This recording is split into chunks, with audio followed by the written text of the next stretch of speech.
Owen Lenihan, a fellow countryman from the Republic of Ireland, is an author and journalist whose work uncovers networks, security failures, and ideological blind spots in Europe's migration debate.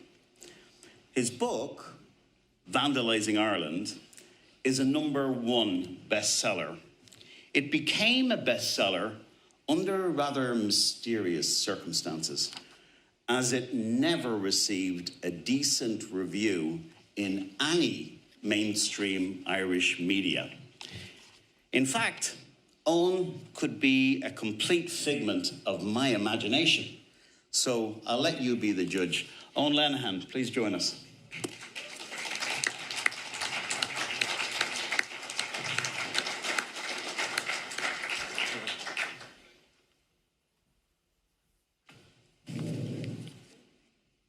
Good morning or afternoon. I've been invited here to speak about why borders matter, and to answer the question, I'd like to use a case study, that of Ireland. Ireland is metaphorically as well as literally a nation on fire.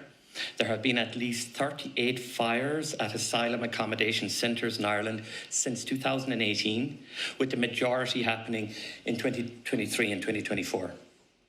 Aside from these fires, there's been a spate of violent confrontations between concerned locals and police, scenes that have made headlines around the world.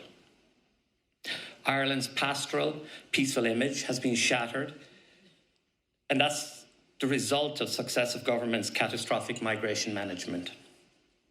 For the past 20 years, successive Irish governments have pursued de facto open border policies. Individuals who are found to have entered the state illegally have been given leave to stay after interventions by state-funded NGOs and their armies of lawyers, and because Ireland pursues a ludicrous self-deportation model for non-serious criminals. Ireland's crisis is not directly the fault of the EU. It helps, but it's not directly, as some in government would like to claim when they are rarely backed into a corner.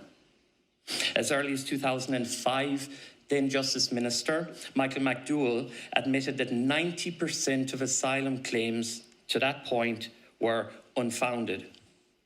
Yet no mass state-supervised deportations followed. By not deporting those who entered Ireland illegally at the earliest point of this millennium, the government set a precedent. Ireland was marked out as a soft touch.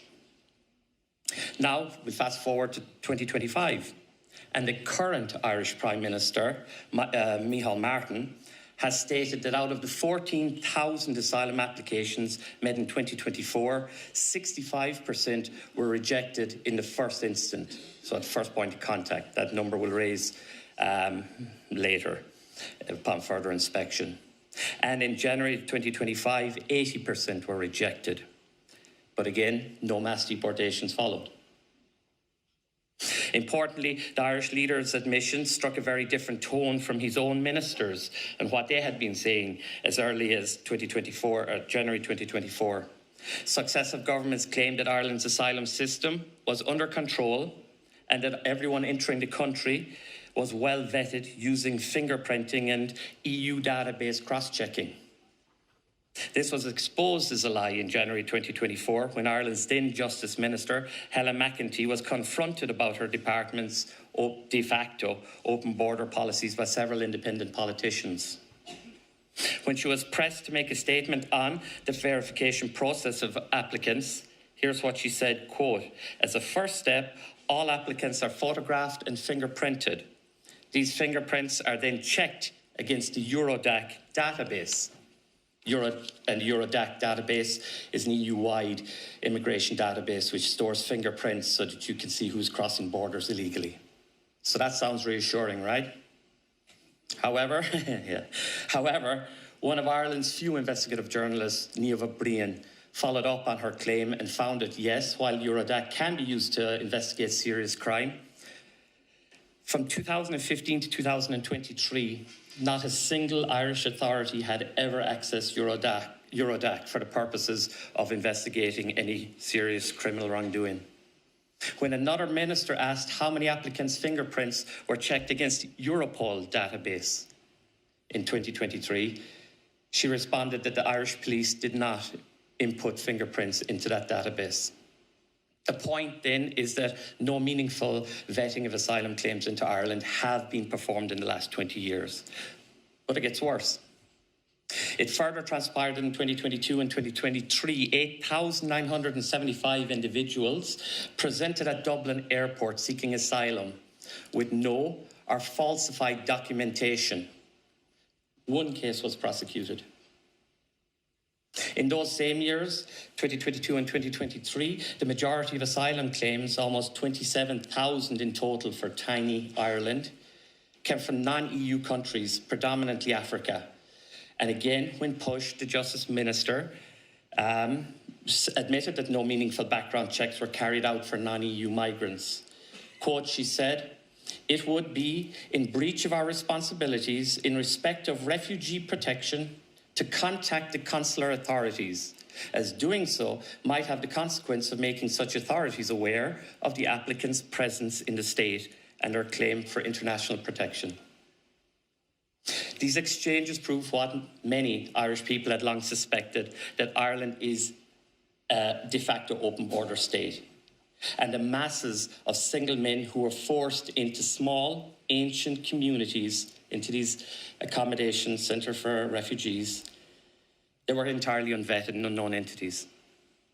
Despite this, successive Irish leaders, beginning with then Prime Minister Leo Varadkar, adopted a ruthless policy of no consultation and no veto when busing these asylum seekers into communities, with drop-offs but often happening in the dead of night. These are the circumstances that have led to violent confrontations in towns such as Newtown Mount Kennedy, where police pepper sprayed and battened charged locals, as well as in Clonmel, Coolock and so on. Most recently, a riot erupted outside of Ireland's largest asylum hotel in Dublin after a 10-year-old girl was allegedly raped by an African asylum seeker on the grounds of the hotel. So the question that was put to me today is, do borders matter? Yes. The catastrophic negligence or unwillingness of successive Irish governments to enforce immigration laws has led to a profound mistrust between the government and the people, and has led to a breakdown in social cohesion and identity in small, close-knit communities around Ireland.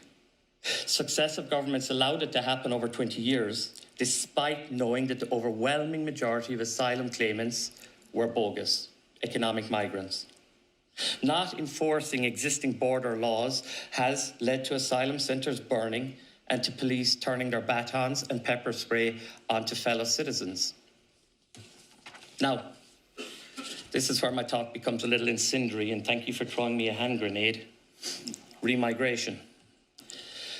So this is where we move away from clear-cut matters of immigration law, existing law. Where deportations become politically polarising in the Irish context is dealing with children who are born to illegals in Ireland. Legally, the children of illegal immigrants can be deported from the state along with their parents after the 27th Amendment to the Irish Constitution and other laws enacted in 2004. Which ended birthright citizenship because of mass abuse of the Irish immigration asylum system. However, NGOs, along with sympathetic government ministers, have been quick to subvert these legal changes. They have been employing delaying tactics and watering down naturalisation and citizenship requirements. Even in Ireland, it's commonly stated by Conservatives that if you are born in Ireland, you're Irish. Don't blame the children for the sins of the father, so to speak. To take a case study, Africans, and specifically Nigerians, disproportionately entered the asylum system in the early 2000s. They have less labour participation than other groups who came legally, obviously. Those in the asylum system were not allowed to work in Ireland until 2018. Now, to counteract the disparity in racial income performance, the Irish government, following the lead of the Green Party, enshrined in policy a wide-ranging national action plan against racism, which, among other controversial outcomes, demands positive discrimination in public service employment to ensure a commitment to increasing the number of jobs given to ethnic minorities by 20% on existing levels. So, In Ireland, where mass immigration is young and the nation was essentially homogenous until 1995, we have entered the second and third order consequences of not enforcing border controls at the turn of the millennium. Irish peoples, young Irish people, must accept that the children of illegal immigrants are entitled to positive discrimination to make up for any disparity in income or social status incurred by the legal entry of their parents. To speak out against this forced equality, you can guess, is racism. With left-wing politicians and NGO activists forcing a shame and guilt-based positive discrimination model onto the natives, it risks entrenching mistrust between natives and the children of illegals to such an extent that a debate on remigration will become inevitable. Pushing beyond cleaning up the mess of 20 years of failed border control, what will further necessitate a discussion about remigration in the Irish context is that Ireland went from being essentially a homogenous nation in 1995 to having almost 25% of its population born overseas in 2025. The overwhelming majority of that migration was legal. Immigrants are legally protected and were brought en masse to feed Ireland's over-reliance on the American foreign direct investment economic model. Politicians in the present turned Ireland into a globalist, multicultural packing station without consulting the population and without concern for how it will affect future generations of Irish people. So to wrap this up, while Irish politicians' neglect of their borders for the past 20 years has lit the flame that is currently engulfing social cohesion in Ireland, ultimately it will not be illegal migration that decides Ireland's future as a culturally cohesive and peaceful nation. The overwhelming flow of legal immigration is already causing catastrophic infrastructural meltdowns. For example, right now, 40% of working young Irish people, that is people under the age of 35, are still living at home with their parents. Working Irish people. So, we also have record numbers of young people hoping to immigrate. In order for Ireland to survive as a recognisable cultural entity and for a home for young Irish people, the conversation we need to shift from a talk of enforcing existing border laws and a focus on illegal immigration to talk of remigration. Remigration, however, is not a well-defined concept, and with more moderate and radical definitions which are creating conflict in some of Europe's leading populist parties. I would hope that in the questions and answers now that follow, maybe we could tease out a workable definition for what remigration actually is or can be. Thank you.